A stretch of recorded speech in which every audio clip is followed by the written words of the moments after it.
The Fabaceae, also known as the Leguminosae, are a family of eudicot angiosperms.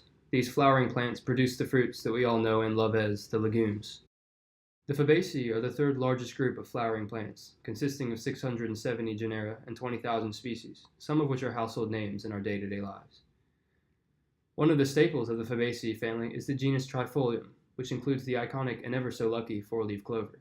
However, the name trifolium is actually derived from the tendency of some species to have three leaves, as in this inherently self-explanatory three-leaf clover. Furthermore, the trifolium genus is not limited to symbolism of Irish culture. Shown here is another member of the trifolium genus, the more beautiful but undoubtedly more unlucky red clover. Another example of the legumes is the wisteria genus. Shown here is Wisteria sinensis, a vine that is often grown on the walls of gardens or sometimes the sides of buildings for its pleasing looks. Despite being embodiments of Irish culture and pretty decoration, the legumes are actually most notable for their presence in everybody's favorite food group, the greens.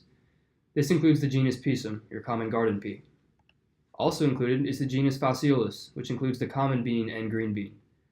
And last, and most certainly least, the genus Glycine, which includes soybeans and the ever-so-friendly microwavable snack edamame beans.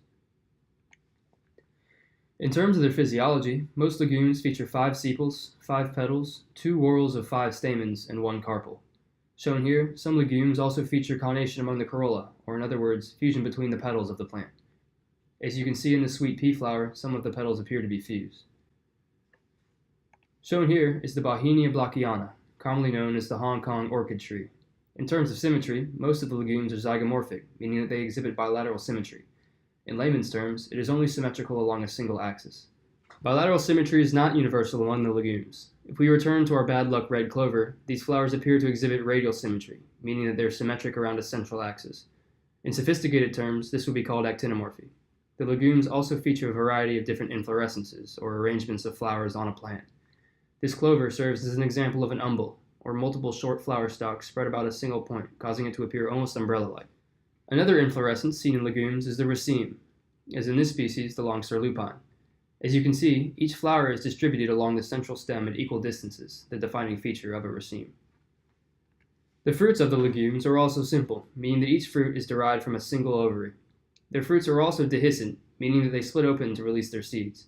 In addition, identifying factor of the legume family is their dehiscence along 2 seams, formerly called sutures. Shown here is the global distribution of the Fabaceae family.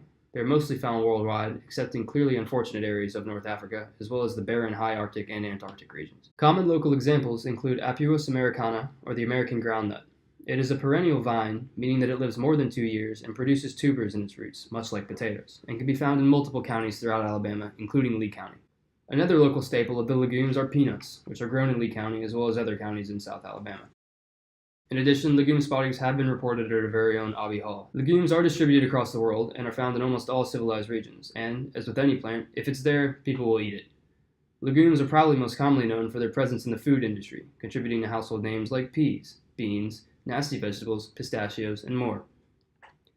A diet high in legumes and whole grains has been associated with a lower risk of certain cancers among humans. However, not only are legumes useful for their dietary prowess, but they can also be used to make topical treatments for acne. Surprisingly enough, legumes may also be used to synthesize contraceptive products, like this topically applied spermicidal contraceptive jelly, although most would say it is probably not the legume's most effective use. And on this note, we conclude our synopsis of the ever-formidable legumes. After all, to quote a well-known professor amongst organismal biology students, what is so great about being a eukaryote? Well, first and foremost, eukaryotes get to have sex, and that's pretty exciting.